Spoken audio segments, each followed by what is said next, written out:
রাবিয়া সুলতান ছিলেন অটোমান সাম্রাজ্যের সুলতান দ্বিতীয় আহমেদের হাসেকি সুলতান। তিনি ছিলেন হাসেকি উপাধিপ্রাপ্ত শেষ মহিলা। রাবিয়া সুলতান 11 নভেম্বর 1692 খ্রিস্টাব্দে জন্মগ্রহণ করেন। তার উৎপত্তি নিশ্চিত নয়, তবে অটোমান সুলতানদের স্ত্রীরা ছিলেন সাধারণত খ্রিস্টান বংশোদ্ভূত উপপত্নী, যারা অটোমান দাস ব্যবস্থার মাধ্যমে অটোমান সাম্রাজ্যের হারেমে এসেছিলেন এবং ইসলাম ধর্ম গ্রহণ করেছিলেন। তাদের আগমনের পর একটি দাস নাম দেওয়া হয়েছিল। রাবিয়াও সেই পথেরই একজন অনুসারী।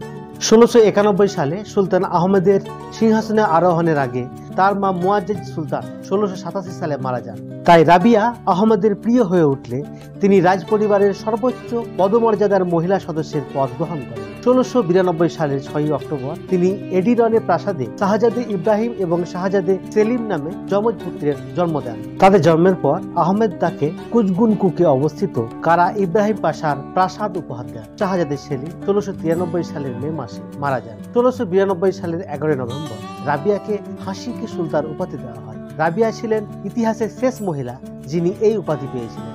দ্বিতীয় আহমেদের মৃত্যুর পর পরবর্তী সুলতানদের প্রধান স্ত্রীদের কাদিন উপাধি দেওয়া হয়, যা একটি একচেটিয়া ও কম মর্যাদাপূর্ণ উপাধি। 1683 সালে মৃত্যুদণ্ড প্রাপ্ত কারা মুস্তফা পাশার রাজকীয় কোষাগারে প্রচুর পরিমাণে সম্পদ রেখে গিয়েছিলেন।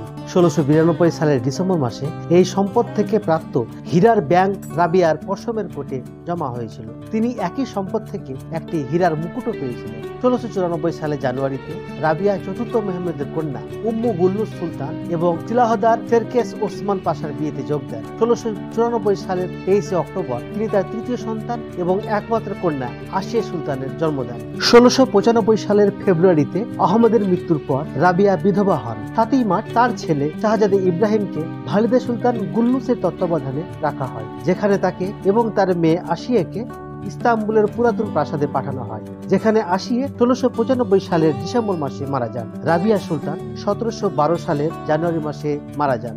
শেষ হাসেকি রাবিয়া সুলতান 1712 সালের 14 জানুয়ারি পুরাতন প্রাসাদে মারা যান এবং ইস্তাম্বুলের সুলেমানিয়া মসজিদে সুলাইমান দ্য ম্যাগনিফিসেন্টের সমাধিতে দ্বিতীয় আহমেদের পাশে তাকে সমাহিত করা হয়। বন্ধুরা, জুলফিকার ছিলাম এতক্ষণ আপনাদের সাথে।